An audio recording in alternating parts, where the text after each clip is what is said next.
سلطان محمد ثانی نے مسیحیوں کے اس عظیم مرکز اور باز سلطنت کے اس مستحکم قلعے کو فتح کر کے حضرت محمد صلی اللہ علیہ وسلم کی خواہش کو پورا کر دکھایا۔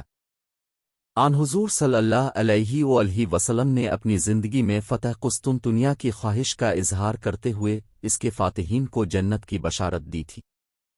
قسطنطنیہ فتح کر کے سلطان محمد ثانی نے اسلام کی نامور ہستیوں میں ایک ممتاز شخصیت کی حیثیت اختیار کر لی۔ قسطنطنیہ فتح ہوا اور زمانے نے دیکھا کہ بعض سلطنت کے 1000 سالہ غرور اور تکبر کے بت اوندھے پڑے ہوئے ہیں، اور قسطنطنیہ کی فصیل کے نیچے حضرت ابو ایوب انصاری رضی اللہ عنہ کے مقبرے پر حلالی پرچم کا سایہ ہے۔ قسطنطنیہ کی تسخیر عالم اسلام کے لیے مسلمانوں کی جرأت و شجاعت کی یادگار ہے۔ محمد فاتح نے انس، گلتا اور کیفے کے علاقے عثمانی سلطنت میں شامل کیے، جبکہ محاصرہ بلغراد میں بھی حصہ لیا جہاں وہ شدید زخمی ہوئے۔ 1458 میں انہوں نے موریا کا بیشتر حصہ اور 1 سال بعد سربیا فتح کر لیا۔ 1461 میں مسرا اور اسفندیار عثمانی سلطنت میں شامل ہوئے، انہوں نے یونانی سلطنت طرابزون کا خاتمہ کیا، اور 1462 میں رومانیہ اور مدیلی بھی سلطنت میں شامل کر لیے۔ ابتدائی زندگی ترمیم۔ محمد ثانی 30 مارچ 1430 کو ادرنا میں پیدا ہوئے، جو اس وقت سلطنت عثمانیہ کا دارالحکومت تھا۔ ان کے والد سلطان مراد ثانی اور والدہ ہما خاتون تھیں۔ 11 سال کی عمر میں محمد ثانی کو اماسیہ بھیج دیا گیا، جہاں انہوں نے حکومت سنبھالنے کی تربیت حاصل کی۔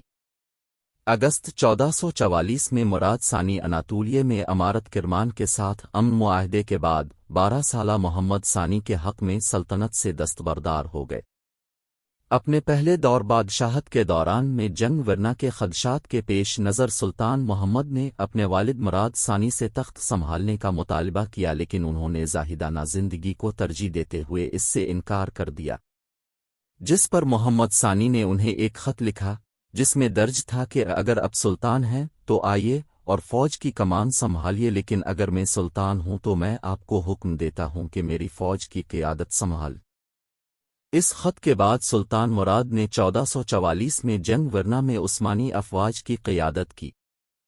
فتح قسطنطنیہ 1451 میں اپنے والد سلطان مراد ثانی کی وفات پر سلطان محمد ثانی نے دوسری مرتبہ تخت سنبھالا اور 2 سال بعد ہی محاصرہ قسطنطنیہ میں کامیابی حاصل کر کے بازنطین سلطنت کا ہمیشہ کے لیے خاتمہ کر دیا۔